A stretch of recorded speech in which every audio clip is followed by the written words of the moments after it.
IBC Tamil உலக தமிழர்களுக்கு ஒரு உறவு பாலம். வணக்கம் அன்பு நெஞ்சங்களே, இது உங்கள் அபிமான ஐபிசி தமிழின் அகம்புறம். இன்றைய அகம்புறம் நிகழ்ச்சியினுடைய சிறப்பு விருந்தினர் யார்? இந்த முகம் தமிழக அரசியலில் புதிய முகம் அல்ல. தமிழர்களின் உரிமை சார்ந்த போராட்ட களங்களில் அடிக்கடி முதலாக நிற்கிற ஒரு முக்கியமான முகம். தமிழக வாழ்வுரிமை கட்சியினுடைய நிறுவனரும் தலைவருமான நாடறிந்த நல்ல பேச்சாளரும் உணர்வாளருமான திரு வேல்முருகன் அவர்களை உங்களின் சார்பில் வரவேற்பதில் மகிழ்ச்சி. வணக்கம் திரு வேல்முருகன். வணக்கம். எப்படி இருக்கீங்க? நல்லா இருக்கும். ஐபிசி தமிழ் ஊடாக உங்களை சந்திக்க இருக்கிற உலக தமிழர்களுக்கு உங்களுடைய செய்தி என்ன? ஐபிசி தமிழ் ஊடாக உலகம் முழுவதும் வாழ்கின்ற எமது தமிழ் உறவுகளை சந்திப்பதில் நான் மகிழ்ச்சி அடைகிறேன். குறிப்பாக ஐபிசி இந்த நிறுவனத்திற்கும் என்னுடைய மனமார்ந்த நன்றியை முதலில் நான் தெரிவித்துக் கொள்ள விரும்புகிறேன். காரணம், தாய் தமிழ்நாட்டில் எங்கே ஒரு மூலையில் இருக்கின்ற வேல்முருகனை உலகம் முழுவதும் வாழ்கின்ற எமது தமிழ் உறவுகளுக்கு அறிமுகப்படுத்துவதற்கான ஒரு வாய்ப்பை வழங்கியமைக்காக இந்த நேரத்தில் தங்களுக்கும் தங்கள் நிறுவனத்திற்கும் ஐபிசி தொடர்ந்து கண்காணித்து வருகின்ற பார்த்து வருகின்ற எமது அனைத்து உறவுகளுக்குமான என் முதல் வணக்கத்தை பதிவு செய்ய விரும்புகிறேன். அரசியல் என்பது நெருப்பாற்றில் நீந்துவதை போன்றது என்று அறிஞர்கள் கூறுவார்கள். இந்த அரசியல் அழுத்தங்கள் எதுவுமே இல்லாது இனிமையான பசுமையான பன்ருட்டி கால பால்ய நினைவுகளை எங்களோடு பகிர்ந்து கொள்ளுங்க. குறிப்பாக என்னுடைய பாலிய நினைவுகள் என்று சொன்னால் ஒரு 10 வயது வரையில் மட்டும்தான் அப்படி ஒரு நினைவுகள் எனக்கு இருக்கும். குறிப்பாக நான் சிறு வயதில் நான் பிறந்த ஊர் புலியூர் என்கிற ஒரு கிராமம். குறிப்பாக தமிழ்நாட்டில் பாண்டிச்சேரி அருகாமையில் இருக்கிற கடலூர் மாவட்டம். அங்கே பன்ருட்டி முந்திரி காடுகள் அதிகம் நிறைந்த முக்கணிகள் என்று சொல்லக்கூடிய மா, பலா, வாழை விவசாயம் செய்கின்ற ஒரு அற்புதமான ஒரு விவசாய கிராமத்தில், விவசாய பூமியில் ஒரு செம்மண்ணுக்கு சொந்தக்காரன் என்கிற அளவிலே பிறந்த ஒருவன் நான். என்னுடைய அந்த நீங்கள் கேட்ட அந்த கேள்வி இந்த பாலிய மலர் நினைவுகள் போல் அப்படின்னா, எனக்கு நான் 70களில் பிறந்தேன். 80 அல்லது 82 ஒரு 10-12 வயதுக்குமான வரையில் தான் நான் அந்த இளமை என்னுடைய அதாவது நினைவு தெரியாத காலங்களில் என்னுடைய மகிழ்ச்சியான காலங்கள் இருந்தன. ஆனால் அந்த 80க்கும் பிறகு என்னுடைய வாழ்க்கை முழுவதுமே ஒரு போராட்டத்தை சார்ந்து வாழக்கூடிய ஒருவனாக சிறு வயதிலேயே அங்கே இருக்கிற அரசியல் சூழல்களும் பல்வேறு காலநிலைகளும் என்னை அதில் உருவாக்கியது. ஆக அந்த வகையில் என்னுடைய இளமை கால மகிழ்ச்சிகரமான நினைவில் நின்று ஒரு பகிர்ந்து கொள்ளக்கூடிய மிகப்பெரிய சம்பவங்கள் என்று எதுவும் சொல்ல முடியாது. அப்படி சொல்ல வேண்டும் என்று சொன்னால், நான் 10ஆம் வகுப்பு படிக்கிற வரையிலும் அரசு உயர்நிலைப்பள்ளி குள்ளஞ்சாவடியில் படித்தேன். கிராமத்தை ஒட்டிய ஒரு பகுதி தான் அது. அங்கு எனக்கு பாடம் எடுத்த ஆசிரியர்கள் சரியான முறையில் வகுப்புக்கு நேரத்துக்கு வருவதில்லை. சரியான முறையில் வகுப்பறைக்கு வந்து மாணவர்களுக்கு கல்வி போதிப்பதில்லை. அன்றைக்கு எங்களுக்கு சத்துணவு வழங்கிய பொறுப்பாளர்கள், அந்த சமையலர்கள் எல்லாம் சிறு இந்த முட்டைகளை எடுத்து செல்வது, அரிசிகளை எடுத்து செல்வது, ஆசிரியர்கள் சரியான நேரத்திற்கு வராமல் இருப்பது, இதற்கு எதிராக அந்த 10-11 வயதுகளிலே மாணவர்களை திரட்டி வகுப்புகளை புறக்கணித்து அன்றைய மாவட்ட கல்வி அலுவலர் என்று சொல்லக்கூடிய டிஓ என்று சொல்வார்கள், சிஓ என்று சொல்வார்கள், அவர்களுக்கு புகார் அளித்து அவர்களை வர வைத்து பார்க்க வைத்து அவர்களின் ஊடாக அந்த ஆசிரியர்களை பணிமாறுதல் செய்து, அப்போதிருந்தே எங்களுடைய பள்ளிக்கு நல்ல தரமான எங்களுடைய மாணவர்களுக்கு கல்வி வேண்டும், சரியான நேரத்தில் ஆசிரியர்கள் எங்கள் பயிற்றுவிக்க வேண்டும் என்கிற ஆவலின் அடிப்படையிலாக சிறு வயதிலேயே முதலில் எனக்கு கல்வி தந்த குருக்களை எதிர்த்து போராடி தொடங்கியவன். அதே காலத்தில் தான் உங்களுக்கு தெரியும், 1980களில் ஈழ போராட்டம், அங்கு தமிழக தேசிய தலைவர் பிரபாகரன் அவர்களால் உருவாக்கப்பட்ட அந்த 80களில் போராட்டம், அந்த மண்ணின் விடுதலைக்காக போராடிய அந்த போராளிகள் இயக்கம். அதே காலகட்டத்தில் தமிழ்நாட்டில் தமிழ்நாடு விடுதலை படை என்கிற ஒரு படையை உருவாக்கி தமிழ்நாட்டினுடைய தமிழ் மக்களுடைய உரிமைகளுக்கு, ஆதிக்க அரசுகளுக்கு எதிராக பல்வேறு சமூக மாற்றத்திற்கான முன்னெடுப்புகளை நடத்த தோழர் தமிழரசன் அவர்கள் அந்த காலகட்டத்தில் தான் தமிழ்நாட்டில் ஒரு விடுதலைக்கான வேட்கையை உருவாக்கிய ஒரு தருணம்.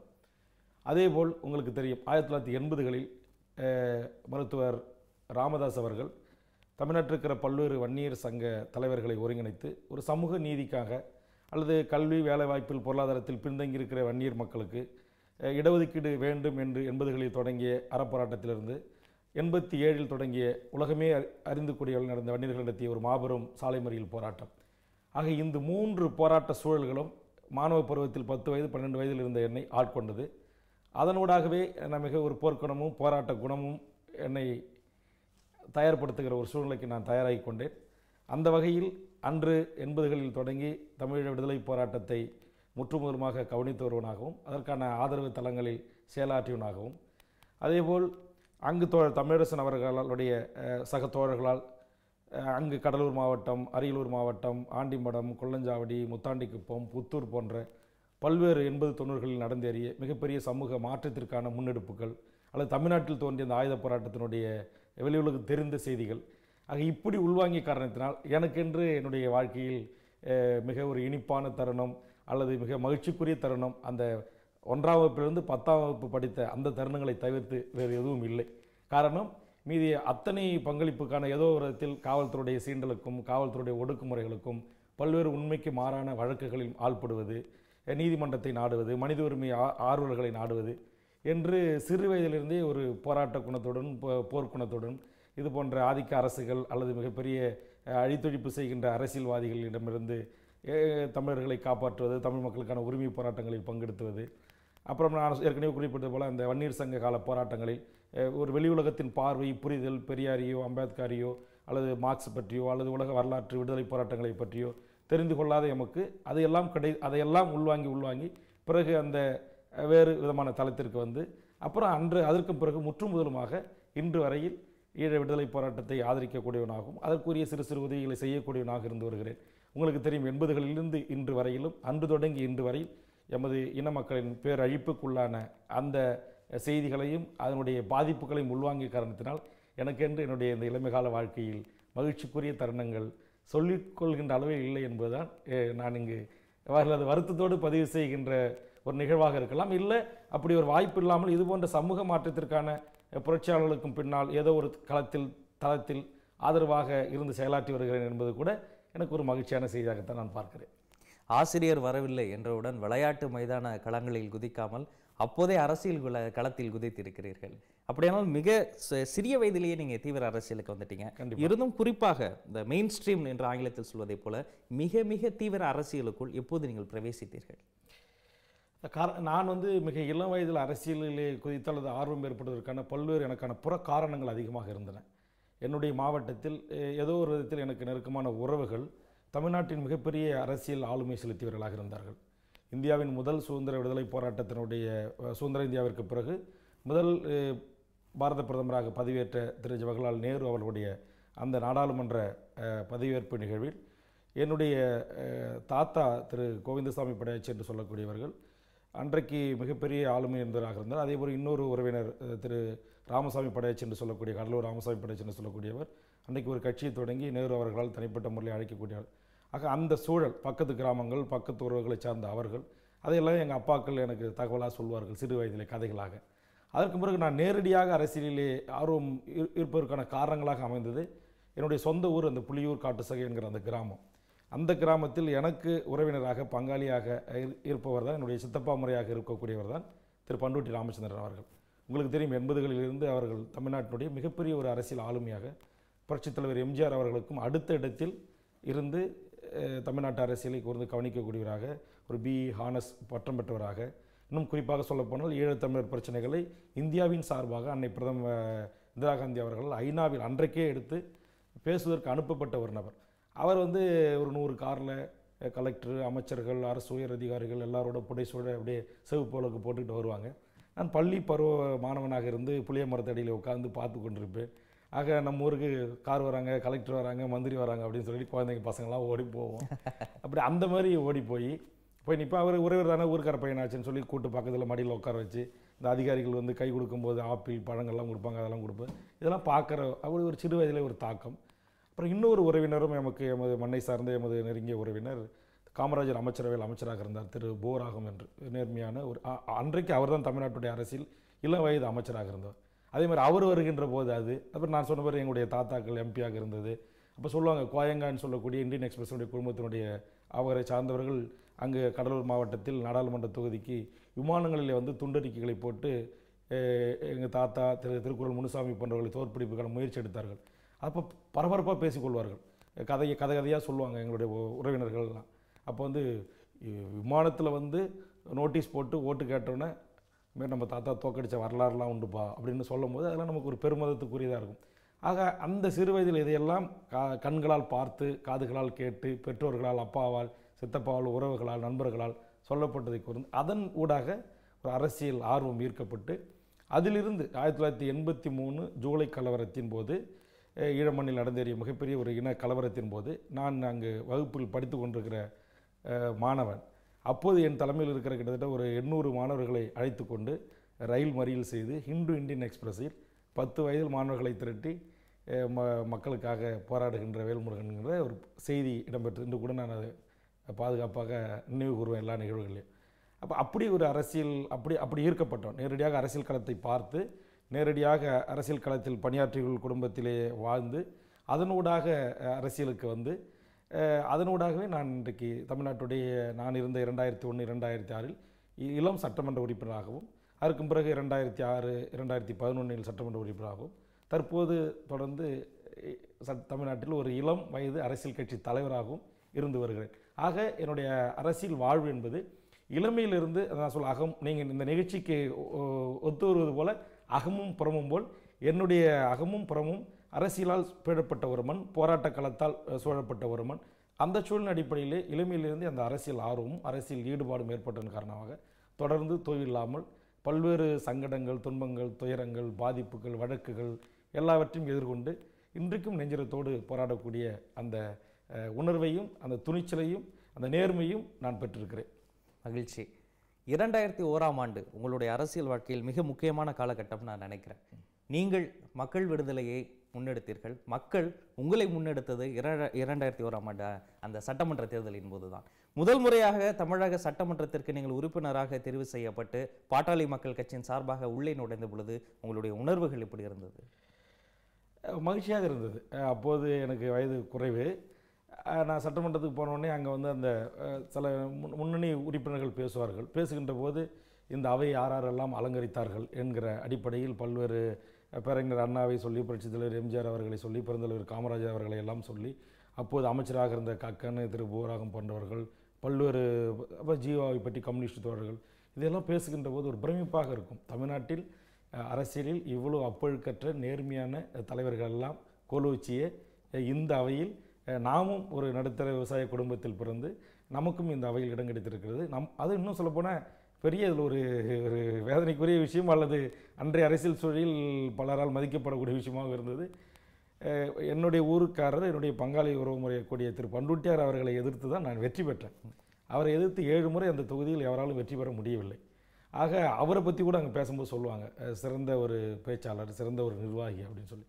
ஆக அவரை எல்லாம் எதிர்த்து நின்று வெற்றி பெற்று அந்த அவையிலே போய் அங்கு மக்களுக்காக பணியாற்றுவது என்பதும் சட்டமன்றத்தினுடைய வரலாற்றில் அதிகமான சட்டமன்றத்தில் கேள்விகளை கேட்டவன், அதிக நேரம் சட்டமன்றத்தில் பேசியவன், அதிக நேரம் துணை கேள்வி எழுப்பியவன், அதிக நேரம் மக்களுக்கான வெட்டு தீர்மானங்கள், கவன ஈர்ப்பு தீர்மானங்கள் கொண்டு வந்தது.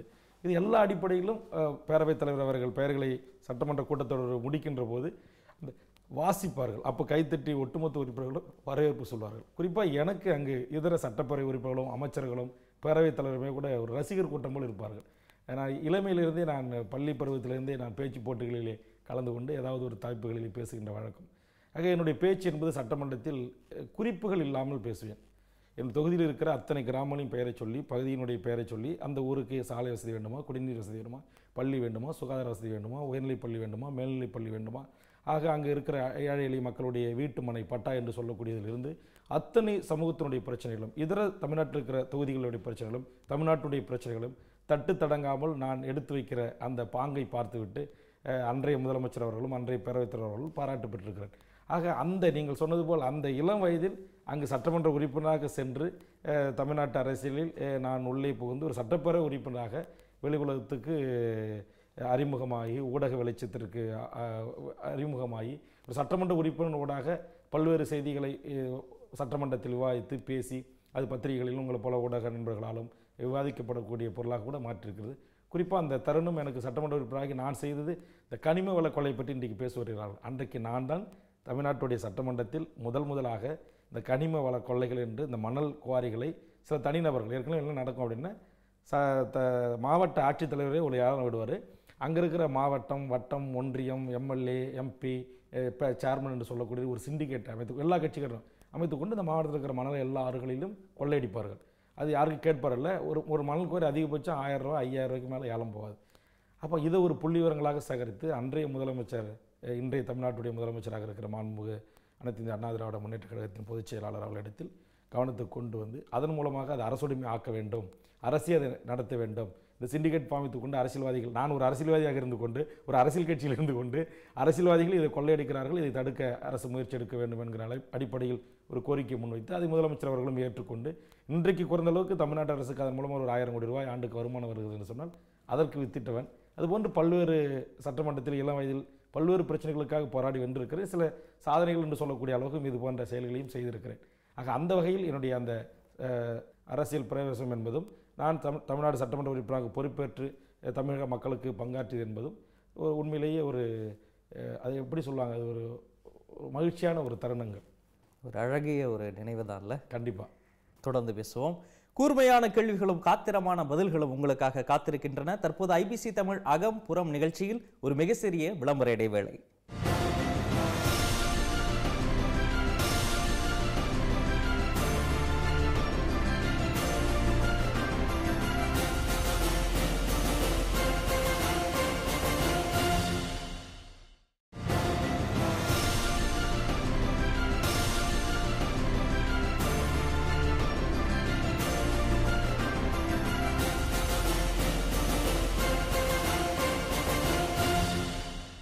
விளம்பர இடைவேளையை தொடர்ந்து வரவேற்கிறோம். இது உங்கள் அபிமான ஐபிசி தமிழ் அகம் புறம்.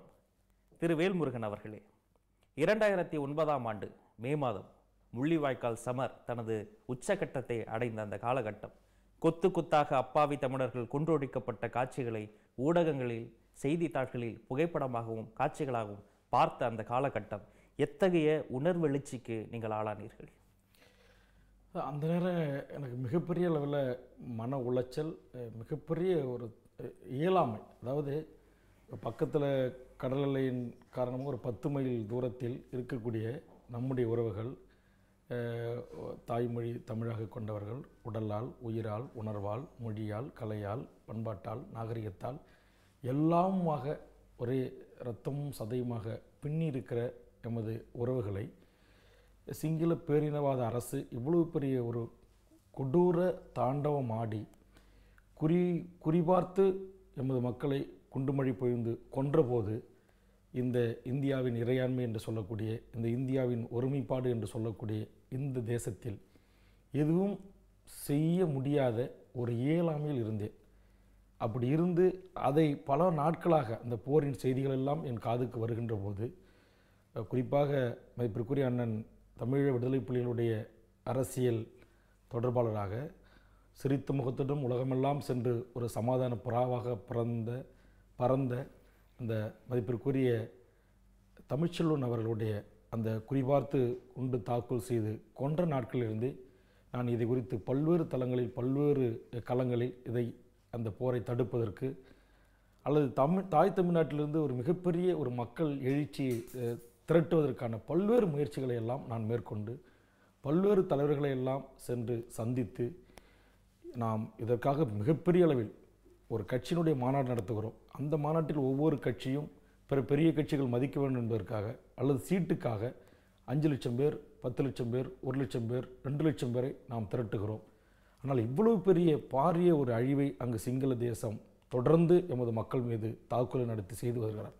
அதான் இந்த கோவில்களில் நான் ஏற்கனவே குறிப்பிட்டது போல் கோயில்களில் குத்து குண்டுகளை போடுவது, ரசாயன கெமிக்கல் வெப்பன்ஸ், கெமிக்கல் பாம்ஸ் என்று சொல்லக்கூடிய அந்த ரசாயன குண்டுகளை போடுகின்ற போது அது தரையில் வெடித்து காற்று சுவாசிக்கின்ற போதே அந்த சுவாசத்தை உள்வாங்குகின்ற நம்முடைய இளம் சிறார்களும், பச்சிளம் குழந்தைகளும், தாய்மார்களும், இளைஞர்களும், முதியோர்களும் அப்படியே சுருண்டு சுருண்டு விழுந்து செத்து போகின்ற காட்சி. இந்த செய்திகள் எல்லாம் நமக்கு வந்து கொண்டிருந்தது. தமிழக தேசிய தலைவர் பிரபாகரன் தலைவர் அவர்களால் நேசிக்கப்படுகின்ற கவிஞர் புதுவை ரத்னதுரை அவர்கள் ஒரு ஆடியோவாக, சிடியாக வெளியிட்டு அந்த காட்சிகளை எல்லாம் தொகுத்து இங்கே அனுப்பினார்கள். அதை நான் பல லட்சக்கணக்கான சிடிகளை எல்லாம் வெளியிட்டு எல்லா கல்லூரிகளுக்கும் சென்று கொடுத்தோம், எல்லா அரசியல் கட்சி தலைவர்களுக்கும் கொடுத்தோம், எல்லா ஊடகங்களுக்கும் கொடுத்தோம். அப்படி கொடுக்கின்ற போது மிகப்பெரிய ஒரு எழுச்சி. சாதாரண கடனில் இருக்கிற இளநீ விற்கின்றவர்கள் முதற்கொண்டு எல்லா நிலைகளும் ஐடி என்கிற மிகப்பெரிய செக்டாரில் பணி செய்கின்ற, இந்த கணினித்துறையில் பணியாற்றுகின்ற உயர்தட்டு மக்கள் வரையில் மருத்துவக் கல்லூரி மாணவர்களிலிருந்து சாதாரண ஏழை எளிய அரசு பள்ளியில் படிக்கின்ற மாணவர்கள் வரையிலும் வீதிக்கு வந்து போராடினார்கள். ஆனால் எங்களுக்கான இந்திய தேசம், இந்திய அரசு அதற்கான எல்லளவும் அந்த போரை தடுப்பதற்கு, என் மக்களுடைய அந்த பாரிய இழப்பை தடுத்து நிறுத்துவதற்கு முன்வரவில்லை. அப்போது எங்களை ஆண்ட தமிழ்நாட்டுடைய அரசும் அதை தடுப்பதற்கான ஒரு உருப்படியான அல்லது உணர்வுபூர்வமான எந்த ஒரு நடவடிக்கையும் மேற்கொள்ளவில்லை. அந்த செய்திகள் எல்லாம் கேட்டு மனம் வெதும்பி அந்த தருணங்களில் மிகப்பெரிய அளவிலே நான் உடல்நிலை பாதிக்கப்பட்டு ரொம்ப எனக்கு முடியாமல் அதை அங்கே வந்த செய்திகளை தாங்கி தாங்கி மனதில் போட்டு வெம்பி தூக்கம் இல்லாமல் மிகப்பெரிய அளவிற்கு நான் உடல்நிலை பாதிக்கப்பட்டு இந்த இறுதி மே 18 வரையெல்லாம் கூட அதுக்கு மருத்துவமனையில் அனுமதிக்கப்பட்டேன். அது இன்னமும் கூட எனக்கு அதை நினைத்தாலே இரவு முழுவதும் தூக்கம் வராது. அந்த செய்திகளை யூடியூப்பில் பத்திரிகைகளில் படித்தாலோ அதை நினைக்கும் போதெல்லாம் நம்ம ஒரு சட்டமன்ற உறுப்பினராக இருந்தோம், இவ்வளோ ஒரு பலம் வாய்ந்த ஒரு கட்சி, மிக பெரும்பான்மை மக்கள் தொகை கொண்ட ஒரு கட்சியில் இருக்கிறோம். அந்த கட்சிக்கு தலைமைக்கும் சொல்கிறோம், நம்ம எம்எல்ஏக்கள் முதற்கொண்டு கூண்டோடு ராஜினாமா பண்ணலாம், எம்பிக்கள் எல்லாம் கூண்டோடு ராஜினாமா பண்ணலாம். நம்ம 2 லட்சம் பேர் 5 லட்சம் பேரை மாநாட்டுக்கு திரட்டுறோம். அந்த மக்களை நம்ம திரட்டி ஒரு விமான நிலையத்தை முற்றுகையிட்டு இயங்க விடாமல் மத்திய அரசுக்கு ஒரு பெரிய அழுத்தத்தை கொடுக்கலாம், இல்லை தொடர்பு நிலையங்களை முற்றுகையிடலாம், இல்லை வருமான வரித்துறை அலுவலகங்களை இயங்காமல் தடுக்கலாம், மத்திய அரசு அப்பயாவது அங்கே போரை நிறுத்தும் அப்படின்றது.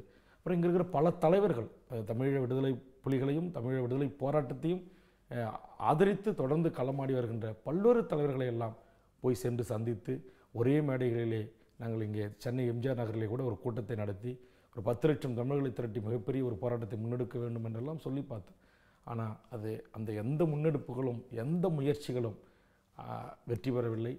அங்கு நடந்த அந்த பாரிய அந்த இனப்படுகொலைக்கு தாய் தமிழ்நாட்டில் இருந்த நாமும் ஒரு காரணமாக இருந்தோம். உலகத்தில் வேறு எந்த ஒரு இனமாவது அதனுடைய சகோதர இனத்திற்கு இது போன்ற தொப்புள்குடி உறவுகளுக்கு இது போன்ற ஒரு பாதிப்பு ஏற்பட்டால் அந்த இனம் மிகப்பெரிய அளவிலே கொதித்தெழுந்து உலகத்தையே தன் பக்கம் ஈர்த்து அதை தடுத்திருக்கும். ஆனால் இந்த உலக சமூகம், இந்த ஐநா அறமன்றம் என்று சொல்லக்கூடிய ஐநா அறமன்றம், இந்த உலக நாடுகள், இந்த வல்லாதிக்க நாடுகள் எல்லாமே வந்து தங்களுடைய புவி சார்ந்த அரசியல் லாபங்களை மட்டும்தான் குறியாக பார்த்தார்கள், இந்தியா உள்பட. ஆனால் அங்கு நடந்தேறிய அந்த மாபெரும் இன அழிப்பை, அந்த இனப்படுகொலை, உலகத்தில் ஒரு குழந்தை தன் தாய் உயிரோடு இருக்கிறாரா இல்லையா என்று தெரியாமல் பால் குடித்த அந்த காட்சியோடு கொலை செய்யப்பட்டது. பச்சை குழந்தை வயிற்றிலிருந்து குண்டு பாய்ந்து வெளியே தூக்கி எறியப்பட்டது. இந்த கோர காட்சிகளை இன்றும் இப்போதும் நினைத்தால் கூட உலகையே உலுக்கிய காட்சிகள். பெண் போராளிகள் ஆடைகள் உருவப்பட்டு அவர்களை அவமானப்படுத்தப்பட்டு கொன்றொழிக்கப்பட்டார்கள். குழந்தைகள் நடக்க பழகாத குழந்தைகள் கூட தவழுகிற வயதிலேயே அந்த குண்டுகளுக்கு இரையானார்கள்.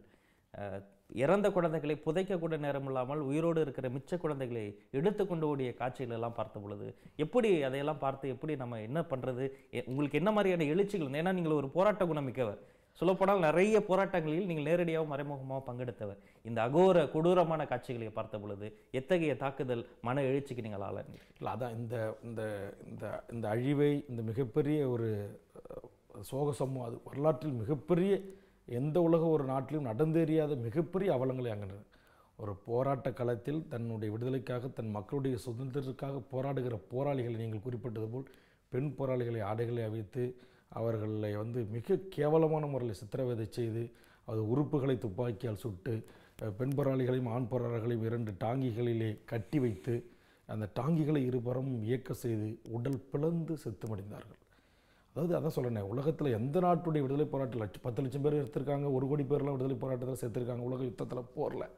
ஆனால் இப்படி ஒரு அநியாயம் செய்யப்பட்டு வல்லூறு செய்யப்பட்டு கிட்டத்தட்ட 90,000க்கு மேற்பட்ட எமது தமிழீழ உறவுகள் அந்த மண்ணில் இன்றைக்கு தாலி அறுக்கப்பட்டு விதவைகளாக இருக்கிறார்கள்.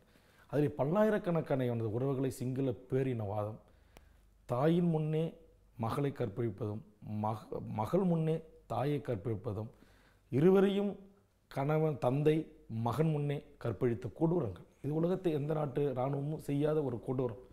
அதோடு மட்டுமல்ல, பெண்களின் மார்புகளை அறுக்கப்பட்டது, மார்புகளை சூசாக்சு கால்களால் ஏறி நின்று இருப்பது, பிறப்புறுப்புகளில் வெடிகுண்டை வைத்து வெடிக்க செய்தது, மின்சாரம் பாய்ச்சுவது, இது எல்லாம் சித்திரவதை, அணுவாக சித்திரவதை செய்து ஒரு நாகரிகமான மனிதன் செய்யக்கூடிய காரியமே அல்ல இது. அவர்கள் நாகரிகமானவர்கள் என்று உலகம் வேண்டுமானால் சொல்லலாம். ஆனால் உலகத்தில் வாழ்கிற 12 கோடி தமிழர்களில் எவனாவது சிங்கள இராணுவமும் சிங்கள ராஜபக்சே அவருடைய சகோதரர்களும் மனிதம் என்று சொன்னாலே அது என்னால் ஜீரணித்து கொள்ளவே முடியாது. அவ்வளோ பெரிய ஒரு மிகப்பெரிய கொடுமைக்காரர்கள், கொடூரக்காரர்கள். இன்றைக்கு வெளிவந்திருக்கிற பல்வேறு ஊடக செய்தியின் வாயிலாக வெளிவரப்பட்டிருக்கிற 12 வயது பாலகன் பாலச்சந்திரன், தமிழீழ தேசிய தலைவர் மேதகு வேலுப்பிள்ளை பிரபாகரன் அவர்களுடைய அன்பு பிள்ளை என்பதை தவிர, எங்கள் ஒரு தமிழ் குழந்தை என்பதை தவிர, அவர் ஆயுதத்தை ஏந்தி இராணுவத்துக்கு எதிராக போரிட்டாரா? சிங்கள பேரினவாதத்தின் மீது குண்டு போட்டாரா? சிங்கள பொதுமக்கள் வாழ்கின்ற இடத்திற்கு சென்று மனித வெடி உண்டாக வெடித்தார்களா? நான் சொல்லுகிறேன், பாலச்சந்திரன் வெடிக்க வேண்டாம். தமிழீழ விடுதலை புலிகளை தலைமையேற்று நடத்திய தேசிய தலைவர் அவர்கள் எங்கேயாவது இலங்கை தீவில் அல்லது இலங்கை சிங்கள தீவில் எங்கேயாவது ஒரு இடத்தில் அப்பாவி சிங்களர்களை கொலை செய்ததாகவோ, குண்டு வீசியதாகவோ, கொன்றதாகவோ ஒரு சிங்கள பொண்ணை, ஒரு விடுதலை புலி வீரன், போராளி வீரன் கண் தொட்டு பார்த்ததாக, கண்ணெடுத்து பார்த்ததாக ஒரு குற்றச்சாட்டு உண்டா? ஒரு வழக்கு பதிவு உண்டா? ஒரு சிங்கள பெண் தனியாக வந்தவளை புலிவீரன் கடத்தி காட்டிலே கற்பழித்தான் என்ற செய்தி உண்டா? ஒரு பெண்ணை வன்னி காட்டில் விடுதலை புலிகள் பணைய கைதாக பிடித்தார்கள் என்ற செய்தி உண்டா? அப்பாவி சிங்களவர்கள் குடியேறுகின்ற பகுதிகளில் எங்கேயாவது ஒரே ஒரு ஆட்லரி பீரங்கியோ ஒரு குண்டுகளையோ விடுதலை புலிகள் வீசினார்கள், தாக்குதல் நடத்தினார்கள் என்று சொன்னார்களா? உலக நாட்டில் எந்த நாட்டு விடுதலை போராட்டத்துக்கும் கிடைக்காத மிகப்பெரிய பேராக புலிகளின் தலைமை, புலிகளின் இயக்கம், எமது உறவுகளான அந்த போராளிகள் வான்படை அமைத்தார்களே, அந்த வான்படை நினைத்திருந்தால் அவர்கள் தாங்கிச் சென்ற அந்த ஆயுத குண்டுகள் சிங்கள பேரினவாதத்தை தாங்கி நிற்கின்ற அந்த அரசியல் கட்சி தலைமையிடத்தில் வீசியிருக்கலாம், பிரதமருடைய அலுவலகத்தில் வீசியிருக்கிறான், நாடாளுமன்றத்தில் வீசியிருக்கிறான், ஏன் அப்பாவி கோடிக்கணக்கான சிங்கள மக்கள் வாழ்கின்ற பிரதேசங்களில் வீசியிருக்கலாம். ஆனால் எங்கள் போராளிகள் பறந்து சென்ற விமானம் எங்கள் எதிரியின் இலக்கை மட்டும் நோக்கி குண்டு வீசிவிட்டு தாயக தமிழகத்துக்கு திரும்பிய வரலாறுகள் எல்லாம் அனைத்து ஊடகங்களில் பதிவு செய்யப்பட்டிருக்கின்றன. எத்தனையோ சந்தர்ப்பங்களில் தமிழக விடுதலை புலிகளினுடைய கரும்புலிகள் என்று சொல்லக்கூடிய தன் உடலையே அந்த மண்ணின் விடுதலைக்காக வித்தாகி விழுந்து மறைந்திருக்கிறார்களே அந்த மாவீரர்கள் சிங்கள இராணுவம் பயன்படுத்திய இராணுவ விமான நிலையத்தை தான் தாக்கினார்கள். பொதுமக்களை அனைவரையும் வெளியேற்றிவிட்டு தான் இராணுவத்துகளை அனுதாபுரம் தாக்குதலை வெற்றிகரமாக ஒரே ஒரு சிங்கள பயணி, ஒரே ஒரு சர்வதேச பயணி, ஒரே ஒரு இந்திய பயணி அந்த விமான நிலைய காட்டுநாயக்க விமானத்தில் தாக்குதலாக இருந்தாலும், அனுதாபுரம் விமான நிலைய தாக்குதலாக இருந்தாலும், கொழும்பு விமான நிலைய தாக்குதலாக இருந்தாலும், எங்கேயாவது ஒரே ஒரு குடிமகனை, வேறு நாட்டு பயணியை கூட எங்கள் தமிழ் விடுதலை போராட்ட வீரர்கள் கொன்றதாக வரலாறு உண்டா?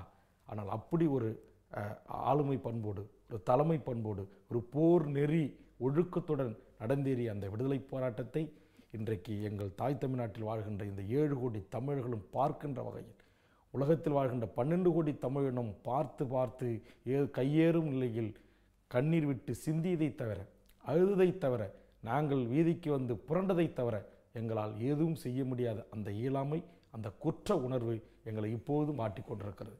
உங்களை போன்று ஒரு ஊடகத்தில் ஊடகவியலாளராக பணியாற்றிய எங்கள் அன்பு தங்கை, அழகான எங்கள் ஈழத்தமிழ் குரலுக்கு சொந்தக்காரர் இசைப்பிரியா, எவ்வளவு நாசகாரர்கள் ஒன்று சேர்ந்து கற்பழித்து கொலை செய்தார்கள்.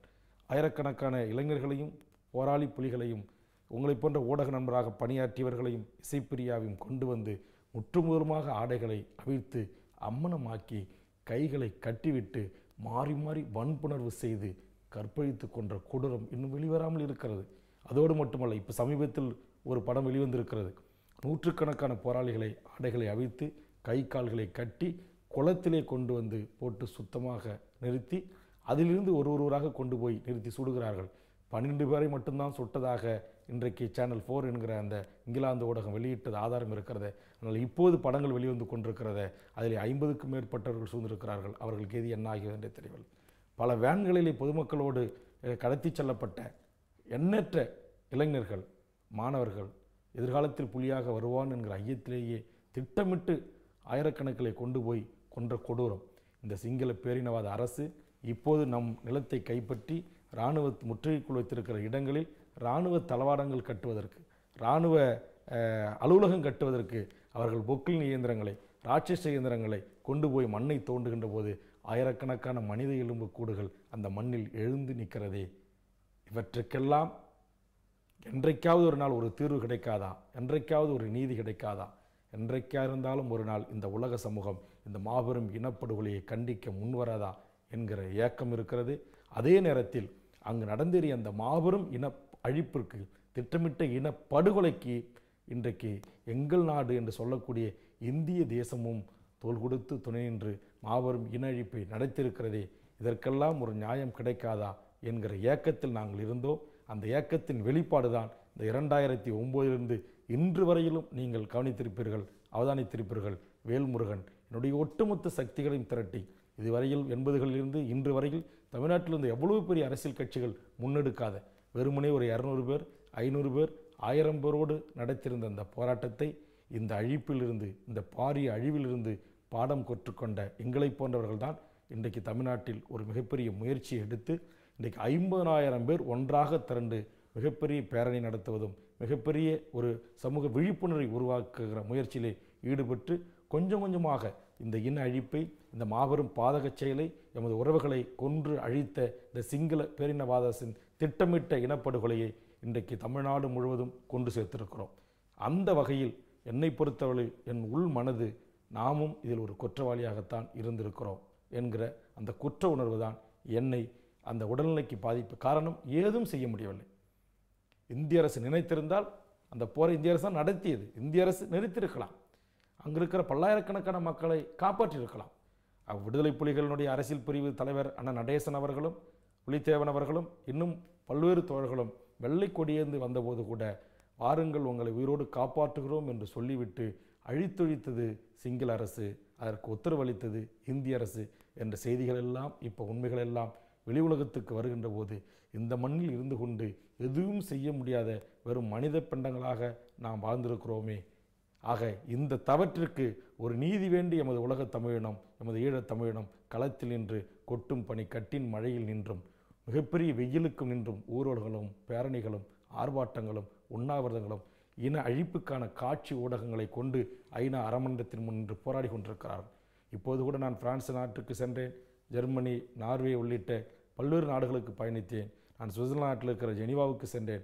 அங்கு முருகதாஸ் தன் தேக்குமர உடலை அவன் தீயிட்டு கொளித்து கொண்டு அரமன்றமே எங்களுக்கான நீதியை நீங்கள் வழங்குங்கள் என்று அந்த மண்ணில் துடிதுடிக்க இறந்த அந்த இடத்தில் நான் அஞ்சலி செலுத்தி கண்ணீர் விட்டு கதறி எழுதேன். காரணம், அந்த உலகத்திற்கு அறம் வழங்குகின்ற அந்த ஐநா மன்றம் கூட எங்கள் இன அழிப்பை கண்டுகொண்டும் காணாமல் இருந்தது. அந்த ஐநா மன்றத்துடைய பிரதிகள் கூட சிங்கள பேரினவாதன் துப்பாக்கிக்கு பயந்து அங்கே மக்களை நட்டாற்றில் விட்டுவிட்டு வெளியேறினார்கள். செஞ்சிலுவை சங்கம் வெளியேறியது. அங்கே இருக்கிற பல்வேறு சமூக தொண்டு நிறுவனங்களை சிங்கள பேரினவாத அரசு மிரட்டி வெளியேறினார்கள். ஆக இவற்றையெல்லாம் இந்த மண்ணில் இருந்து பார்த்து கொண்டு அவ்வளவு அழிப்பையும் கண்கூடாக பார்த்து கொண்டு கேட்டுக்கொண்டும் நீங்கள் சொன்னது போல் ஊடகங்களிலும் பத்திரிகைகளிலும் வெளியிழந்தை பார்த்து கொண்டு கதறி அழுது கண்ணீரை துடைக்கின்றவர்களாக இருந்தோம். அல்லது நாங்கள் எடுத்த போராட்டங்கள் முன்னெடுப்பின் காரணமாக தமிழ்நாட்டிலும் ஒரு 18க்கும் மேற்பட்ட இளைஞர்கள் தங்கள் உயிர்களை மாய்த்து கொண்டு அந்த போரை தடுத்து நிறுத்துவதற்கு அவர்கள் செய்த அந்த தியாகத்திற்கு அஞ்சலி செலுத்துவர்களாகத்தான் எங்களை போன்றவர்கள் இருந்தோம் என்பது மறுக்க முடியாத உண்மை. ஆனால் அந்த நேரத்தில் செய்த அந்த தவறுக்கு, அந்த நேரத்தில் அந்த இனப்போரை, அந்த இன அழிப்பை தடுத்து நிறுத்த தவறிய அந்த தாய் தமிழ்நாட்டில் இருக்கிற தமிழ் உறவுகளை எல்லாம் இனிமேலாவது ஒன்றிணைத்து அதற்கான நீதி கோரும் போராட்டங்களில் ஒருங்கிணைய வேண்டும். அதற்கான ஒரு நீதியை பெற்றுத்தர வேண்டும். அந்த இன அழிப்புக்கான குற்றவாளிகள் ஐநா அரமன்றத்தின் மூலமாக ஒரு சர்வதேச நீதிமன்றத்தில் விசாரணைக்கு உட்படுத்தப்பட்டு அந்த எம் தமிழீழ உறவுகளுக்கான நீதி பெற்றுத்தர வேண்டும். அதே நேரத்தில் அவர்களுடைய அபிலாசைகள் என்று சொல்லக்கூடிய அவருடைய அந்த சுதந்திர தாகம், தமிழீழ விடுதலைக்காகத்தான் 55,000 மாவீரர்கள் அந்த மண்ணில் விதையாக விழுந்திருக்கிறார்கள். அந்த மண்ணில் அந்த மாவீரர்களுக்காக கட்டியெழுப்பப்பட்ட துயிலும் இல்லங்கள் கூட மண்ணோடு மண்ணாக அன்று மூடி மறைக்கப்பட்டிருக்கிறது. ஆக இந்த அவலங்களை செய்தவனுக்கு நிச்சயமாக ஒரு தண்டனையை இந்த சர்வதேச சமூகம் பெற்றுத்தர வேண்டும். அதற்கான முன்னேற்பாடுகளை செய்வதற்காகத்தான் தாய் தமிழ்நாட்டில் சாதிகளை மறந்து, கட்சிகளை மறந்து, கொடி எல்லைகளை கூட கடந்து நாங்கள் தமிழர் வாழ்வுரிமை கூட்டமைப்பு என்று கூட்டமைப்பை உருவாக்கி கடந்த ஒரு 3 ஆண்டுகளாக இந்த பணிகளை நாம் செய்து வருகிறோம். அதில் ஓரளவுக்கு நாம் வெற்றி கண்டிருக்கிறோம். இதுவரையில் ஈழ விடுதலை போராட்ட வரலாற்றில் இல்லாத அளவுக்கு பல்வேறு தலைவர்களை, மதிப்பிற்குரிய திரு வைகோ, மதிப்பிற்குரிய ஐயா நெடுமாறன், மதிப்பிற்குரிய அண்ணன் கொளத்தூர் மணி, மதிப்பிற்குரிய அண்ணன் கோவை ராமகிருஷ்ணன், மதிப்பிற்குரிய திரு சீமான், அதேபோல் விடுதலை போராட்டத்தினுடைய தமிழ் ஈழத்தை ஆதரிக்கவில்லை என்று சொன்னாலும் கூட அங்கு நடந்தது இனப்படுகொலை என்கிற அளவில் கண்டிக்க முன்வருகின்ற அகில இந்திய கட்சிகளான சிபிஐ, சிபிஎம், இன்றைய பாரதிய ஜனதாவின் கூட்டணியில் இருக்கிற குங்குநாடு திரு ஈஸ்வரன், திரு ஐஜேகே, திரு பாரிவேந்தர், திரு ஜான் பாண்டியன், திரு பூவி ஜெகன்மூர்த்தி, இப்படி எண்ணற்ற தலைவர்களை உள்ளடக்கிய இன்றைக்கு தமிழர் வாழ்வுரிமை கூட்டமைப்பு என்பதை உருவாக்கி ஓட்டரசியலை விரும்பாத மதிப்பிற்குரிய ஐயா நம்முடைய மணியரசன் போன்றவர்கள், தோழர் தியாகு போன்றவர்கள், இதுபோன்று எத்தனை வரிசையில் சொல்லிக்கொள்ளி போகலாம். இவர்கள் மாணவர்கள் 2009க்கும் பிறகும் 2011க்கும் பிறகும் தமிழ்நாட்டில் மிகப்பெரிய போராட்டங்களை முன்னெடுத்த மாணவர் இயக்கங்கள், அமைப்புகள், தோழர்கள் எல்லாவற்றையும் ஒருங்கிணைத்து கண்முன்னே நடந்தேறிய அந்த இனப்படுகொலையை அன்றைக்கு வேல்முருகன் ஒரு அரசியல் கட்சியில் இருந்த காரணத்தினாலே ஒரு மிகப்பெரிய மக்கள் திரளை தன்னிச்சையாக திரட்டி தடுப்பதற்கான முயற்சி எடுக்க முடியாத அந்த இயலாமையை இன்றைக்கு சுதந்திரத்தோடு தனியாக ஒரு கட்சி நடத்துகிற நான் இதற்கான ஒரு முயற்சியை மேற்கொண்டு தமிழ்நாட்டில் இருக்கிற எல்லா தலைவர்களையும் சென்று சந்தித்து இன்றைக்கு ஒரு கூட்டமைப்பை உருவாக்கி பல்லாயிரக்கணக்கான தமிழர்களை ஒன்று திரட்டி அங்கு நடந்தது திட்டமிட்ட இனப்படுகொலை, அதற்குரிய நீதி வேண்டும் என்கிற கோரிக்கையுடனும் ஒரு பொது வாக்கெடுப்பின் மூலமாக எமது ஈழத்தமிழருடைய சுதந்திர அந்த தமிழீழத்தை பெற்றுத்தருவதற்கான நடவடிக்கைகளை உலக சமூகமும் எங்களை ஆளுகிற இந்தியாவும் முன்னெடுக்க வேண்டும் என்கிற கருத்தை இன்றைக்கு பரவலாக்கியிருக்கிறோம். அதனுடைய கடைசி ஒரு வெற்றியாகத்தான் நான் கருதுகிறேன். விடுதலை புலிகளால் முல்லைப் பெரியார் அணைக்கு ஆபத்து என்கிற ஒரு செய்தியை மத்திய உளவுத்துறை திட்டமிட்டு உச்சநீதிமன்றத்துக்கு தாக்கல் செய்தபோது அந்த மனுவையும் படிக்காமல் மேலோட்டமாக தமிழக அரசும் அதையே திரும்பி தாக்கல் செய்த காரணத்தினால் அதை எதிர்த்து இன்றைய அதிமுக கூட்டணியில் மாண்புமிகு தமிழக முதலமைச்சர் அம்மா அவர்களுக்கு நெருக்கமாக இருக்கிற வேல்முருகன் தான் முதலில் கண்டித்து அறிக்கை விட்டான். இது ஏற்புடையதல்ல, இந்த கூற்றை நீங்கள் மாற்றிக்கொள்ள வேண்டும் என்று வேண்டுகோள் வைத்தேன். அதற்காக அவரிடத்திலும் முறையிட்டேன். இன்றைக்கு தமிழ்நாட்டின் வரலாற்றில் முதலில் தமிழ்நாட்டை ஆளுகின்ற ஒரு அரசாங்கம் விடுதலை புலிகளால் எங்களுக்கு எந்த பிரச்சனையும் இல்லை, அணைக்கும் பங்கம் இல்லை, விடுதலை புலிகள் மீது குற்றம் சுமத்தப்பட்ட மத்திய அரசின் அறிக்கையினுடைய அந்த தொகுப்பை நாங்கள் நீக்குகிறோம், வேறு புதிய மனுவை தாக்கல் செய்கிறோம் என்கிற அளவுக்கு தமிழக அரசு உச்சநீதிமன்றத்தில் மனு தாக்கல் செய்கிறது என்று சொன்னால் அந்த மனமாற்றத்திற்கு, அந்த அரசியல் அழுத்தத்திற்கு வேல்முருகனும் ஒரு சிறு முயற்சி எடுத்துகிறான். வேல்முருகனுடைய கூட்டமைப்பும் வேல்முருகன் முன்னெடுக்கிற இந்த கூட்டமைப்பில் இடம்பெற்றிருக்கிற தலைவர்களுடைய போர்க்குணமும் போராட்டமும் அவருடைய தொடர்ந்து ஈழமும் விடுதலை புலிகளை ஆதரிக்கிற நிலைப்பாட்டு கிடைத்த ஒரு மிகப்பெரிய வெற்றியாகத்தான் தமிழக அரசினுடைய நிலைப்பாட்டை இந்தியாவை ஆளுகின்ற ஒரு மத்திய அரசு அதனுடைய உளவு நிறுவனம் கொடுக்கின்ற இந்த அறிக்கையே அதில் எங்களுக்கு உடன்பாடு இல்லை, இதை நாங்கள் எதிர்க்கிறோம் என்று நீக்கம் செய்கின்ற அளவுக்கு இந்த நாட்டுடைய பெரிய அரசியல் கட்சியான அதிமுகவுடைய தலைமையை மாற்றியிருக்கிறது என்று சொன்னால் அந்த இன அழிப்பை உள்வாங்கிய என் தாய் தமிழ்நாட்டு மக்களும் மாணவர்களும் இளையோர் மனங்களை இன்றைக்கு இந்த மிகப்பெரிய பேரழிவு மிகப்பெரிய அளவில் பாதித்திருக்கிறது. ஆக விடுதலை புலிகளையும் தமிழீழ விடுதலை போராட்டத்தையும் அங்கு நடந்த இனப்படுகொலையும் என்று சொல்லாத அவர்களை எதிர்க்கிற எந்த ஒரு அரசியல் கட்சியும் எந்த ஒரு அகில இந்திய தலைமையும் தமிழ்நாட்டில் இனி கோலோச்ச முடியாது, அரசியல் அதிகாரத்தை பெற முடியாது என்கிற ஒரு அரசியல் சூழலை தமிழ்நாட்டில் உருவாக்கி கொண்டு வந்திருக்கிறோம். அதில் வேல்முருகனும் ஒரு சிறு பங்காற்றியிருக்கிறான் என்கிற அந்த ஒரு ஆறுதலோடு தான் இந்த இனப்படுகொலையை நான் பார்க்கிறேன். ஆனால் நிச்சயம் ஒரு நாள் தமிழ் ஈழம் வெல்லும். அந்த உணர்வோடு தான் நான் பார்த்த புலம்பெயர்ந்த அத்தனை தமிழர்களும் இருக்கிறார்கள். நான் சென்ற அத்தனை வீடுகளிலுமே காலம் தந்த எம் தலைவன் என்று அந்த போராளி தலைவனுடைய படமும் அந்த போராளிகளுடைய படங்களும் இடம்பெற்றிருக்கிறத ஒவ்வொரு வீட்டிலும் ஒவ்வொரு பகுதிக்கும் நாம் செல்கிற போது அந்த தமிழீழ தேசிய கொடியான புலிகளின் கொடியை ஏந்தி கம்பீரத்தோடு நிற்கிறார்கள். நான் விமான நிலையத்துக்கு சென்று இறங்கியவுடனே நூற்றுக்கணக்கான கொடிகளுடன் வந்து என்னை வரவேற்ற அந்த காட்சியெல்லாம் என் கண்முன்னே இன்னும் ஆனந்த கண்ணீர் வரக்கூடிய அளவுக்கு மகிழ்ச்சியானதாக இருக்கிறது. அந்த தருணம் தமிழீழ சுதந்திர மண்ணில் அந்த கொடி பறக்க வேண்டும். உலக அறமன்றம் என்று சொல்லக்கூடிய ஐநா மன்றத்தில் என் தமிழனுக்கென்று ஒரு நாடு உருவாக வேண்டும். அந்த காலத்தை அந்த சூழலை தாய் தமிழ்நாட்டின் ஆதரவு நிலையை ஏற்படுத்துவதுதான் இன்றைய அரசியல் வேலையாகவும் அதில் பிரதான வேலையாகவும் இருந்து கூட நான் பங்காற்றி வருகிறேன். நிச்சயம் இந்த அழிப்பு, இந்த இனப்படுகொலை அங்கு நடந்தேறிய மிகப்பெரிய இந்த அழிப்பு தான் இன்றைக்கு அந்த விடுதலை போராட்டத்தை உலகமயமாக்கியிருக்கிறது. இன்றைக்கு உலகம் பார்க்கிறது, உலகம் பேசுகிறது. ஐநாவில் பல அமர்வுகளில் இது குறித்து தொடர்ந்து விவாத பொருளாக்கி குற்றவாளி கூண்டிலே இலங்கையை நாம் நிறுத்தியிருக்கிறோம். அந்த அளவில் இன்றைக்கு தாய் தமிழ்நாடம் தங்களுடைய பங்களிப்பை ஆற்றிக்கொண்டிருக்கிறது என்பதை தவிர வேறொன்றும் அந்த இனப்படுகொலை என்னால் சொல்ல முடியும். உங்கள் உணர்வு புரிகிறது. ஆனால் குறிப்பாக இந்த ஈழ போராட்டத்தின் போது துரோகம் செய்த இந்தியாவில் இருக்கக்கூடிய தமிழகம் அதை தொடர்ந்து ஈழப் போராட்டத்தை குறித்து பேசி பேசி அரசியல் ஆதாயம் தேடிக் கொண்டிருப்பதாக பல குற்றச்சாட்டுகள் வருகிறது. உச்சக்கட்ட கொடுமையாக முள்ளிவாய்க்கால் சமர் உக்கிரமாக நடந்து கொண்டிருந்த ஒருபுறம் நடந்து கொண்டிருந்த அதே நேரத்தில் தான் இன்னொரு பக்கம் இலங்கை அணியோடு இந்திய கிரிக்கெட் அணி துடுப்பாட்டம் ஆடிக்கொண்டிருந்தது. தொடர்ந்து பேசுவோம். எதிரியை மன்னித்தாலும் துரோகியை மன்னிக்காது என்கிறார் அரிஸ்டாட்டில். ஈழத்தமிழர்களுக்கு எதிரியார், துரோகியார்? தொடர்ந்து பேசுவோம். தற்போது ஐபிசி தமிழ் அகம்புறம் நிகழ்ச்சியில் ஒரு மிக சிறிய விளம்பர இடைவேளை.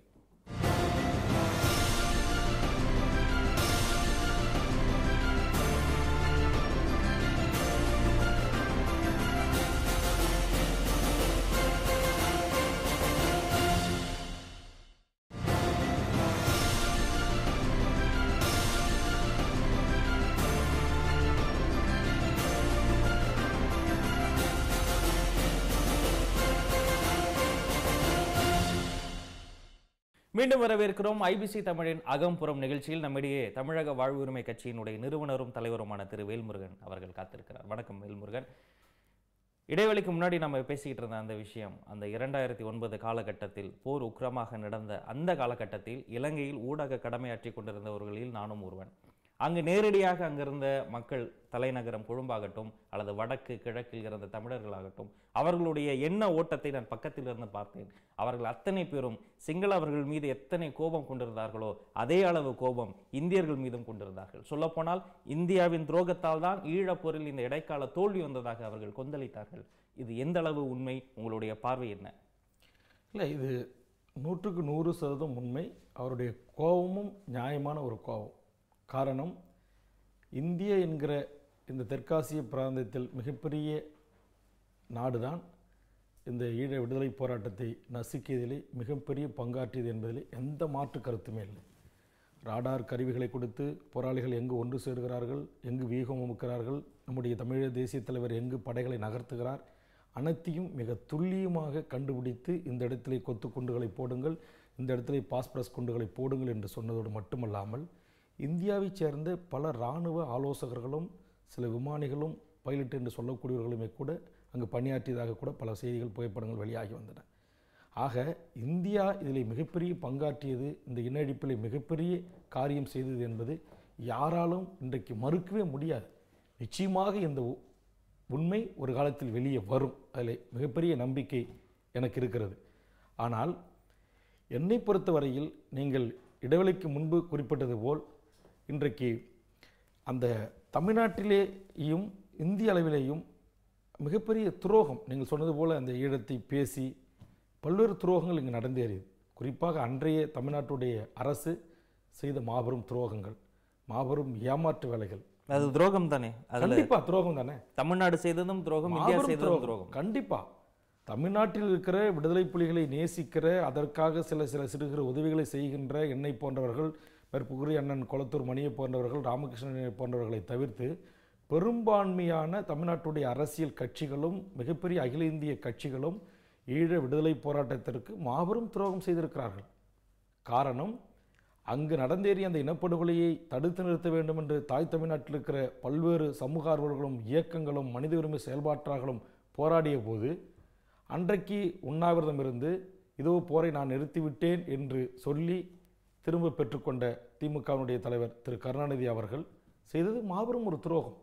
அவர் மத்திய அமைச்சர்கள் அங்கு வகித்து கொண்டிருந்தார். அவருடைய ஆதரவோடு தான் அரசு இயங்கிக் கொண்டிருக்கிறது. அங்கு எங்கள் மக்களை நீங்கள் கொள்கிறீர்கள், நான் இதோ என்னுடைய எம்பி பதவிகளை அனைத்தையும் ராஜினாமா செய்ய போகிறேன் என்றெல்லாம் சொன்னவர் ராஜினாமா கடிதங்களை வாங்கி ஒரு கட்சியினுடைய தலைவர் வைத்து கொண்டார். நாடாளுமன்ற பேரவைத் தலைவருக்கு அனுப்பவே இல்லை.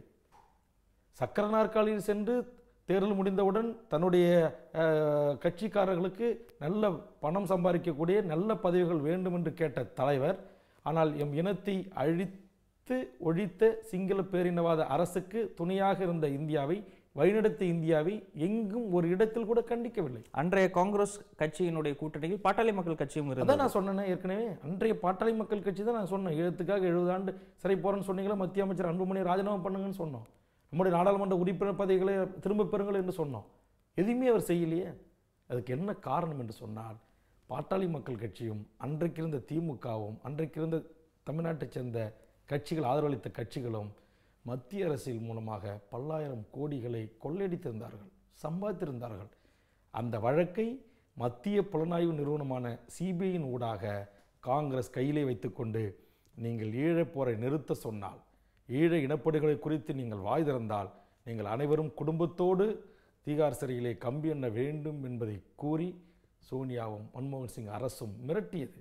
அதுதான் 2G வழக்கு திமுகவின் மீது, அதுதான் அன்புமணி மீது மருத்துவக் கல்லூரிகளுக்கு அனுமதி அளித்துள்ள 2 சிபிஐ வழக்கு. ஆக இதை காட்டி அவர்கள் மிரட்டியது போது தங்கள் சுயலாபத்திற்காக, தங்கள் சம்பாதித்து வைத்த பணத்தை காப்பாற்றிக் கொள்வதற்காக, தங்கள் அமைச்சர் பதவிகளை காப்பாற்றிக் கொள்வதற்காக எம் இனத்தை அங்கு காட்டி கொடுத்தார்கள். இல்லை, நீங்கள் ஒரு உணர்வாளர், நீங்கள் அந்த கட்சியில் ஒரு தளபதி என்றே சொல்லலாம். 2 முறை சட்டமன்ற உறுப்பினர், செல்வாக்குள்ள ஒரு ஆள். நீங்கள் மருத்துவர் ராமதாஸ் அவர்களிடம் நீங்கள் எடுத்து கூறியிருக்கலாம், நீங்கள் இன்னும் அந்த கூட்டணியில் இருந்து வெளியே வந்திருக்கலாம். நீங்கள் திமுக மீது வைக்கிற குற்றச்சாட்டை தான் பாட்டாளி மக்கள் மீது கட்சியும் மக்கள் வைக்கிறார்கள். நீங்கள் எந்த வகையில் அழுத்தம் போட்டீர்கள்? அதுதான் நான் சொன்னேன். இன்னும் இந்த ஊடகத்தின் வாயிலாக நான் சொல்கிறேன், எனக்கு ஒன்றும் பயம் இல்லை. போர் முனையிலிருந்து எனக்கு முக்கியமான தலைவர்களிடத்திலிருந்து தொலைபேசி அழைப்புகள் வந்தன. இந்த தொலைபேசி அழைப்புகளை கொண்டு ஒரு அரசியல் துறை பொறுப்பாளர் பேசுகிறார், ஐயா உங்களிடத்தில் பேச வேண்டும் என்று சொல்லுகிறார், பேசுங்கள் என்று சொன்னேன். கைபேசி வாங்க மறுத்தார் மருத்துவர் ராமதாஸ், தூக்கி எறிந்தார். அப்புறம் ஓடி எடுத்து சென்று நான் ஜி.கே. மணியிடம் கொடுத்தேன். அப்போது நடேசன் ஐயா அவர்கள் பேசினார். அவர்கள் சொன்னார்கள், நான் உங்கள் மட்டும் பேசவில்லை, நான் தமிழ்நாட்டில் இருக்கிற பல தலைவரிடம் வேண்டுகோள் வைத்திருக்கிறேன், தயவு செய்து இந்திய அரசினுடைய வழிகாட்டுதலோடு ஒத்துழைப்போடு தான் இந்த போர் அங்கு நடந்து கொண்டிருக்கிறது, இந்திய அரசுக்கு நீங்கள் அழுத்தம் தாருங்கள் என்று தான் சொன்னார்கள். அவர்கள் நாங்கள் புலிகள், இராணுவம், சிங்கள இராணுவம், போராளிகளும் விடுதலை புலிகளும் சிங்கள இராணுவம் சண்டையிட்டால், போர் நடத்தினால் ஒரு காலத்திலும் சிங்களம் எங்களை வெற்றி கொள்ள முடியாது, எதிர்த்து நின்று அவன் போரிலே வெல்ல முடியாது என்பதை சிங்கள தேசம் உணர்ந்தது. அதனால்தான் இந்தியா இன்றைக்கு அந்த போரை நடத்தி கொண்டிருந்தது. அது இந்த உண்மையை நாடாளுமன்றத்திலே ராஜபக்சேனுடைய சகாக்கள் அறிவித்தான். இந்தியாவிற்கான போரை நாங்கள் நடத்தினோம், எங்களுக்கான போரை நடத்தவில்லை என்று. உண்மை இதுவரையிலும் இந்திய அரசு மறுக்கவில்லை. அப்போதுதான் நான் அங்கு ஒரு உட்கட்சியிலே ஒரு புரட்சியை நாங்கள் உருவாக்கினேன். என்னோடு சில சட்டமன்ற உறுப்பினர்களை சேர்த்துக்கொண்டு இவ்வளவு மோசமாக நடக்கிறது என்று சொல்லி கட்சியினுடைய கட்டளையை மீறி சென்னை எம்ஜிஆர் நகரிலே மதிப்புக்குரிய வைகோ, திருமாவளவன், வேல்முருகன், குளத்தூர் மணி, ஐயா நெடுமாறன் போன்றவர்கள் அனைவரையும் ஒன்றிணைத்து ஒரு கூட்டம் நடத்தினேன். என் கட்சி அதில் நீ கலந்து கொள்ளக்கூடாது என்று சொன்னது. நான் கலந்து கொள்வேன், அங்கு என் இனம் அழிகிறது, நான் இங்கு கூட்டணி பார்க்க மாட்டேன், சாதி பார்க்க மாட்டேன், போரை தடுத்துவதற்கு நாங்கள் தமிழ் மக்களை, தமிழக தலைவர்களை ஒன்று திரட்டி ஒரே மேடையில் நாங்கள் திரளுகிறோம் என்று சொல்லி நான் பல கூட்டங்களிலே கட்சியினுடைய கட்டுப்பாட்டை மீறி, தலைமையை மீறி நான் இந்த போராட்ட களத்தை முன்னெடுத்தேன். ஆமாம், நீங்களே குறிப்பிடுகிறீர்கள் கட்டுப்பாட்டை மீறி சென்றதாக. முதலில் இது ஒரு அதிர்ச்சிகரமான தகவல். நடேசன் அவர்களினுடைய தொலைபேசி அழைப்பை மருத்துவர் எடுக்க மறுத்ததோடு தூக்கி எறிந்தார். இது உண்மைதானா? உண்மை பதிவு இருக்கிறது. இன்னும் திரு ஜி.கே. மணி அவர்கள் அப்புறம் போய் எரிஞ்ச பிறகு நான் போய் திரு ஜி.கே. மணிகிட்ட அந்த தொலைபேசி எடுத்து கொடுத்தேன். அவர் வாங்கி பேசிட்டு சரி நாங்கள் பார்க்குறோங்க, நாங்கள் சொல்கிறோங்க ஐயா கிட்ட சொன்னதெல்லாம் வரலாற்று உண்மை பதிவு இருக்குது. இன்றைக்கி இந்திய அரசு உளவு நிறுவனம் நிறுவனிச்சுன்னா சேட்டலைட்டில் இன்னும் எனக்கு நம்பர் இருக்குது, 777 என்று ஆல் 7 என்று வரும் சேட்டலைட் நம்பரு. அதேமாதிரி ப்ரைவேட் நம்பர் என்று வரும்.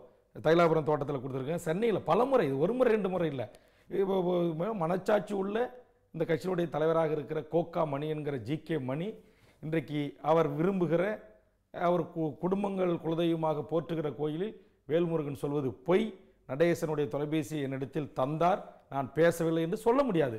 இன்னும் சொல்ல போனால் திரு நடேசன் ஐயா அவர்கள் என்னிடத்தில் பேசிவிட்டு, ஜி.கே. மணியிடம் பேசிவிட்டு, நம்முடைய தோழர் சீமானுக்கு தொடர்பு கொண்டு நான் வேல்முருகனிடம் பேசிவிட்டேன், ஜி.கே. மணியிடம் பேசிவிட்டேன், நீங்களும் உங்களால் ஆனதை செய்யுங்கள் என்று சொன்னதாக திரு சீமான் அவர்களும் என்னிடத்தில் அடுத்த ஒரு 10 நிமிடத்தில் தொடர்பு கொண்டு தகவல் சொன்னார். நீங்கள் சீமானை கூட நேர்காணலை சந்திக்கலே சொல்லலாம், வேல்முருகன் அண்ணனிடத்தில் பேசிவிட்டு திரு நடேசன் ஐயா உங்களிடத்தில் பேசினாரா என்று. அடுத்தது இன்னொரு தோழர் தமிழேந்தி, அந்த தோழர் சில நாட்களுக்கு முன்பு பேசினார்கள். அடுத்த பிறகு அவர் பேசிய செய்திகளையும் நான் சென்று சொன்னேன். ஆக எந்த செய்தியும் காது கொடுத்து கேட்கவில்லை, எல்லாவற்றையும் மூ என்று கேட்டுக்கொண்டு இவர்களும் அந்த ராஜினாமா நாடகத்துக்கு துணை போனார்களே தவிர மத்திய அமைச்சர் பதவியை ராஜினாமா செய்யவில்லை, தங்கள் நாடாளுமன்ற உறுப்பினர் பதவிகளை ராஜினாமா செய்யவில்லை. அன்றைக்கு ஏற்பட்ட அந்த கருத்து முரண்பாடு தான், அந்த கேள்விதான் தன்னிச்சையாக நான் என்னுடைய ஆதரவாளர்களை நான் திரட்டி நான் செயல்பட்ட முயற்சித்தது தான். அதனுடைய வெளிப்பாடு தான் கட்சியிலிருந்து நீக்கப்பட்டேன். ஏற்கனவே நிர்வாக குழுவில் கேட்டது, இந்த உச்சக்கட்ட போரின் போது அதையெல்லாம் அப்படியே மௌனம் காத்து வச்சிருந்தார்கள். இதையெல்லாம் இவன் பதவியில் இருக்கிறான், இப்போ நீட்னா கொறடாவாக இருக்கிறான், இவங்க கூட ஒரு 10 எம்எல்ஏக்கள் 15 எம்எல்ஏக்கள் வெளியிடுவாங்க, கட்சி 2ஆக உடஞ்சிரும், அதனால் இவனை இப்போ நேர்க்கக்கூடாதுன்னு சொல்லி நான் சட்டப்பேரவை உறுப்பினர் தேர்தல் முடிந்து தோல்வியுற்ற பிறகு சட்டப்பேரவை தேர்தலுக்கு நான் நிற்க மாட்டேன்னு சொன்னேன். அது எல்லா பதிவுகளும் பதிவாக இருக்குது, தொலைக்காட்சிகளில், பத்திரிகைகளில். எம் இனத்தை அழித்த காங்கிரஸ் கட்சியோடு திமுகவோடு ஒரு காலத்தில் நம்ம கூட்டணி வச்சுக்க கூடாது, அதனால் இதில் நான் கூட்டணிக்கு வரமாட்டேன், நான் எம்எல்ஏ ஆகிறதுக்கு விரும்பலை, நான் சாவு வீட்டில் இருக்கிறேன், எழுவு வீட்டில் இருக்கிறோம் அப்படி என்றெல்லாம் சொன்னேன். ஆக இது எல்லாமே தெரியும். இந்த விவாதங்கள் அனைத்துமே பேசப்பட்டிருக்கிறது, பல பத்திரிகைகளில் செய்தி வெளியிட்டப்பட்டிருக்கிறது.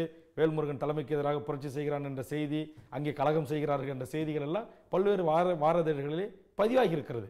ஆக அவ்வளவு பெரிய அந்த இன அழிப்பை தடுக்க தவறிய குற்றவாளி கூண்டில் தமிழ்நாட்டில் இருக்கிற பெரும்பான்மை அரசியல் கட்சிகளுக்கு தொடர்பு இருக்கிறது. அது மறுக்க முடியாத உண்மை. அதற்கான அனைத்து ஆதாரங்களும் இருக்கிறது, சாட்சிகள் இருக்கிறது. மனச்சாட்சியோடு அவர்கள் அதை ஒற்றுக்கொண்டு அந்த தவற்றை திரித்துக் கொள்வதற்காவது இனி தாய் தமிழிடம்தான் ஒற்றை தீர்வு என்கிற அந்த கருத்தியலுக்கு அவர்கள் வர வேண்டும் என்பதுதான் எங்களுடைய வேண்டுகோள். விடாக்களுக்கு மிகுந்த விரிவாகவும் வெளிப்படையாகவும் பதில்களை தந்தீர்கள். உங்கள் பொன்னான நேரத்தை ஒதுக்கி எங்களுடைய ஐபிசி தமிழ் அகம்புறம் நிகழ்ச்சியில் வந்து பங்கெடுத்தமைக்கு மிகுந்த மகிழ்ச்சி. நன்றி, வணக்கம். நன்றி. இந்த ஐபிசி தமிழ் ஊடகத்தின் வாயிலாக உலகம் முழுவதும் வாழ்கின்ற எமது தமிழர்களுக்கு வேல்முருகன் என்பவன் யார், எப்படிப்பட்டவர், என்னென்ன பணிகளை செய்து கொண்டு வருகிறார், எந்தெந்த களத்தில் பணியாற்றுகிறார் என்கிற பல்வேறு தரப்பட்ட, இதுவரையிலும் நான் தமிழ்நாட்டில் இருக்கிற பல்வேறு ஊடகங்களுக்கு சொல்லாத பல செய்திகளை எனது வாயிலாக சொல்ல வைத்து எமது அனைத்து தமிழ் உறவுகளுக்கும் கொண்டு சேர்ப்பதற்கான இந்த அற்புதமான ஒரு வாய்ப்பை வழங்கிய ஐபிசி தமிழ் தொலைக்காட்சி நிர்வாகத்துக்கும் இங்கு பணி செய்கின்ற ஊழியர்களுக்கும் தங்களுக்கும், குறிப்பாக இந்த ஐபிசி தமிழ் இந்த ஊடகத்தை கண்காணித்து வருகிற, பார்த்து வருகிற, பேராதரவு வழங்கி வருகிற அனைத்து உலக தமிழ் எமது உறவுகளுக்கும் என்னுடைய நெஞ்சார்ந்த நன்றியை சொல்லி முடித்துக் கொள்கிறேன். வேறொரு தருணத்தில் மீண்டும் உங்களை சந்திப்பேன் என்று கூறி முடித்துக் கொள்கிறேன். நன்றி, வணக்கம். பேசா பொருளை பேசையாம் துணிந்தோம் என்பதற்கேற்ப இதுவரை பேசாத பேச்சை இப்பொழுது பேசிக் கொண்டிருக்கிறோம். இதுவரையில் யாரும் கேட்டிராத கேள்விகள், அந்த கேள்விகளுக்கு யாரும் பகிர்ந்திராத பதில்களோடு இந்த நிகழ்ச்சியின் முதல் பகுதி இப்போது நிறைவுக்கு வருகிறது. நேரம் கருதி இது முடிக்கப்பட்டாலும் இதன் அடுத்த பகுதி, இரண்டாம் பகுதி வரும் வாரம் உங்களுக்காக காத்திருக்கிறது. இது ஐபிசி தமிழ் வழங்கும் அகம் புறம்.